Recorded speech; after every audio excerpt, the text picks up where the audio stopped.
Before I start, another big thank you to everybody who's subscribed over the course of the last year and the newcomers as well. It really does matter to me an awful lot. I never thought I was ever going to reach 100 subscribers. And I'm now, as of doing this, starting this video, 60 away from 4,000. So I can't wait to get to 4,000, but thanks so much to everybody. You've really made this absolutely worthwhile. So on to the video. And this is about Slot and the word control. And when I say that, I mean in a multitude of different ways. So as I've watched Slot over the course of the last season, the one thing that struck me was just how in control he always seems to be. Especially when you compare it to like the histrionics of Jürgen and the heart on the sleeve, emotional way that Jürgen was on a touchline. I mean, if Jürgen wore his heart on the sleeve, Arne Slot just internalizes everything. You can just sort of see his cool, calm, analytical mind working as the game is going on. He hardly ever loses his composure, even in dire circumstances. He has done a couple of times, but not very often at all. And even when we had, for instance, the Michael Oliver derby last season, when there was clear anti-Liverpool bias going on from the referee in that game, and Slot did lose the plot a bit. Still, in his post-game interview, he spoke calmly and with grace. And compare that to some of the other managers in the Premier League. He seems to live by the Rudyard Kipling mantra of keeping your head while everyone around you is losing theirs.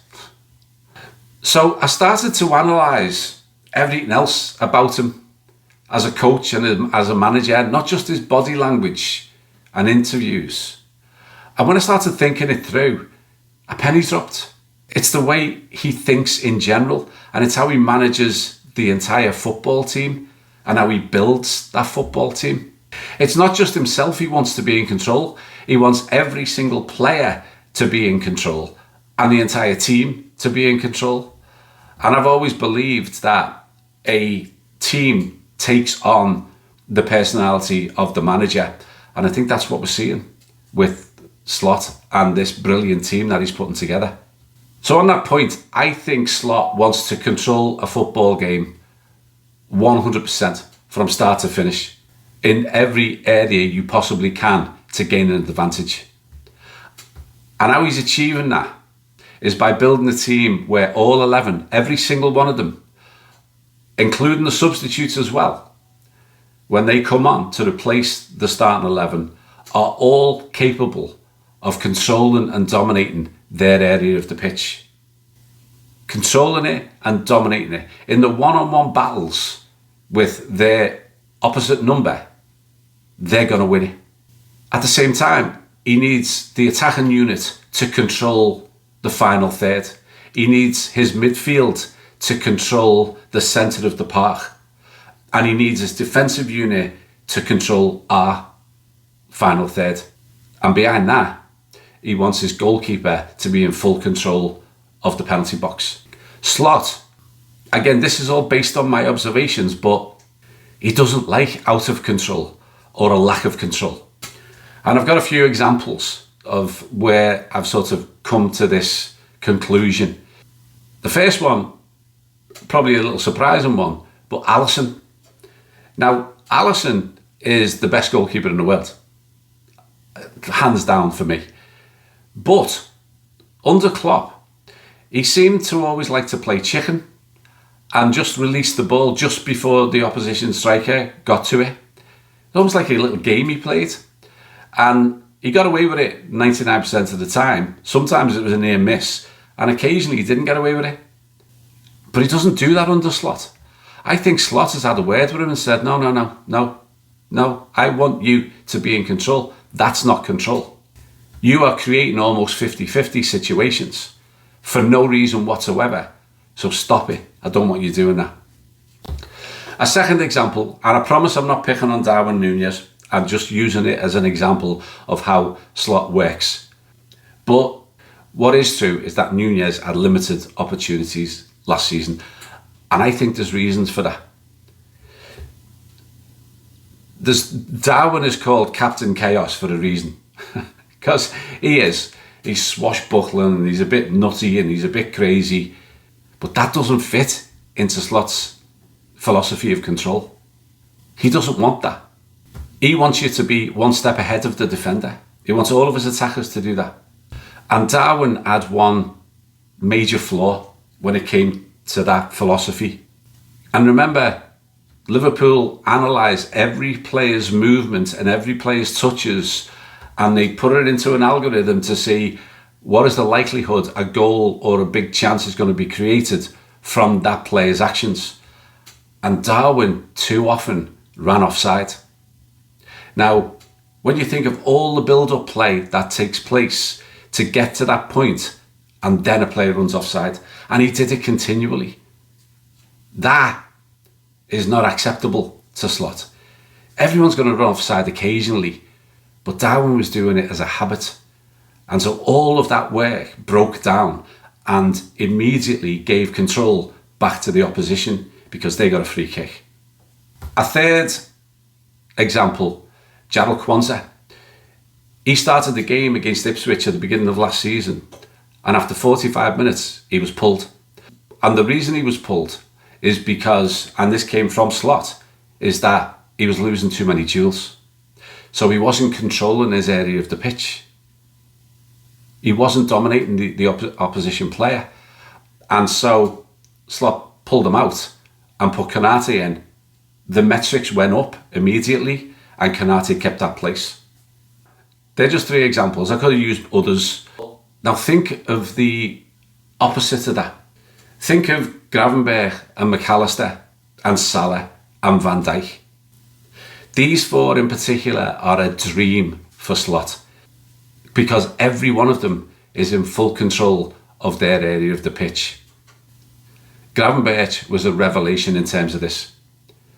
In virtually every game he played last season, apart from a few at the end when he was absolutely knackered because he'd been overplayed, he fully controlled that area of the pitch. With calmness, with a cool head, and with controlled football. Everything that Arne Slot wants in a player was on view when you watch Ryan Gravenberch. Virgil, of course, is exactly the same. McAllister controlled the midfield brilliantly, which was why he ended up on the Player of the Year list. And Mo Salah, goals and assists. He just, before he even steps on a field, the opposition defence are already on the back foot mentally in terms of Salah. And all of this comes into play when Slot is picking who is his first 11 and who is going to be on the bench as the key substitutes. And just as importantly, which players is he going to sign? Now, that leads nicely on to Florian Verts. The one thing I keep hearing about Florian Verts, I've even said it myself, is he makes the game look easy. Because he does. And the reason he does is because he is in complete control of the ball, complete control of his area of the pitch, and he dominates it all the time. He is the elite of the elite.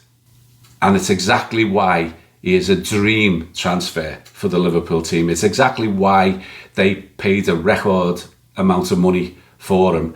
And it's exactly why Michael Edwards has been tracking him since he was age 16 and even formed a friendship with the family and kept in touch because they knew from their data and their statistics and obviously watching him that there was an elite footballer there, a one-in-a-generation footballer, and Liverpool went out and got him for exactly that reason because he controls everything around him.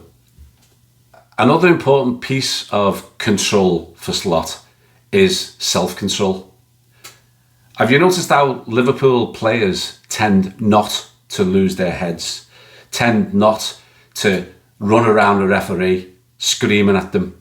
Then consider the ill discipline of some other teams. Consider the ill discipline and lack of control of someone like Bruno Fernandes, who would never in a million years get anywhere close to an Arne Slot team.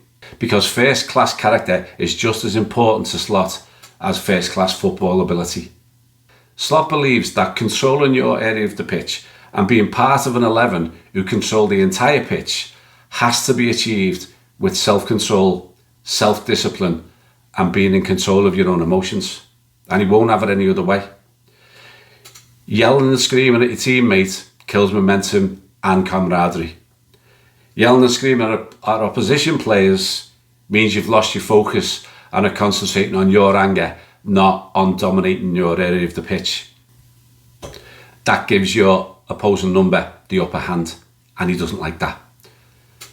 Yelling and screaming at the referee is more likely to piss them off than do things in your favour, and they're more likely to give the 50-50s against you than for you.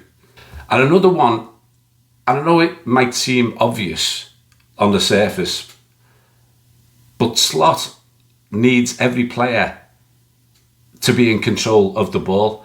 Now, what I mean by that is decision making every time you've got the ball.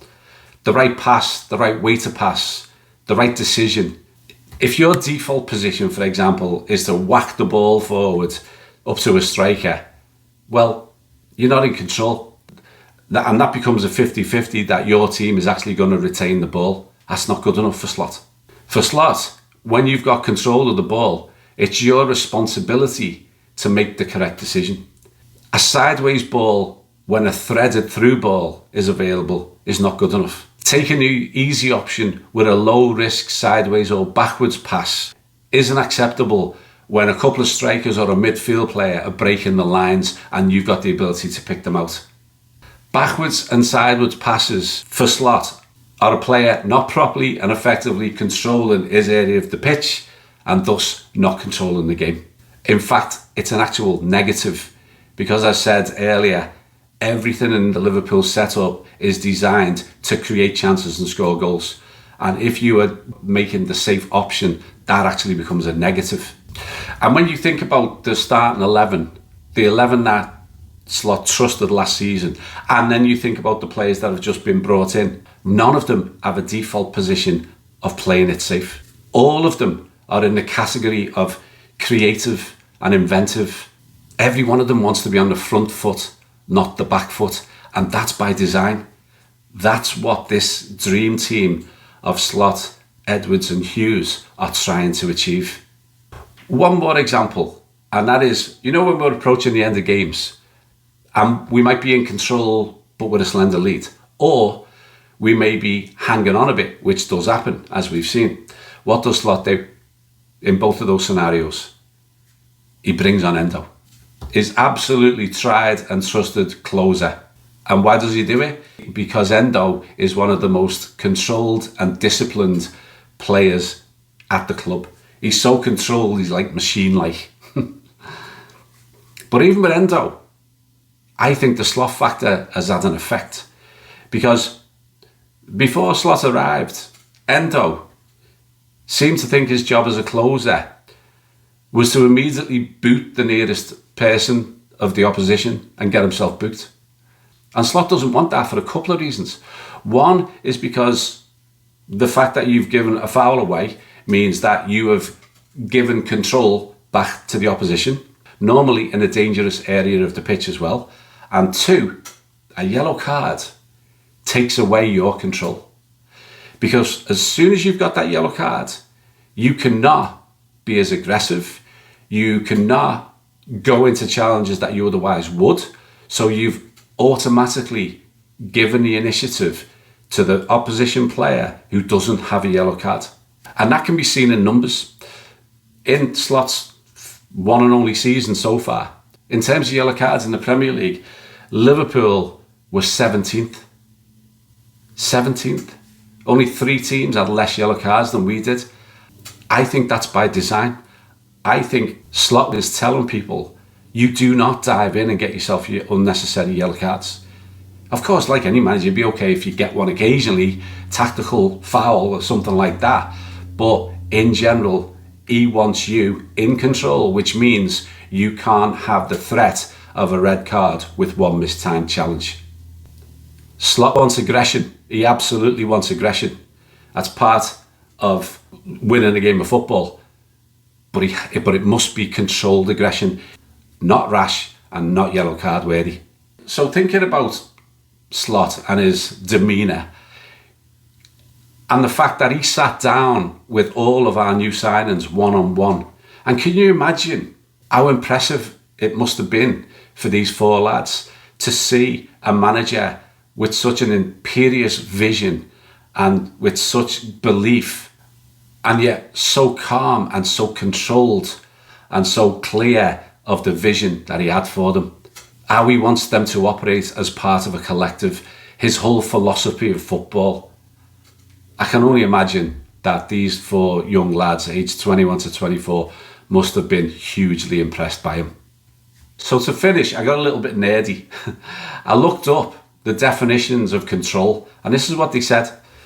The power to influence or to direct people's behaviour or course of events, to determine the behaviour of and supervise the running of a team, to take into account factors that might affect results positively or negatively. And the outcome of control was reaching the desired results, improving efficiency and preventing negative consequences. Control ensures goals are met, resources are used effectively, and deviations from the plan are properly addressed. Don't all of those sum up exactly what Slot is trying to achieve? And I'm sure he will achieve them. And when he does, with that will come inevitable success. You'll never walk alone. See you soon. Cheers. Ta-ra.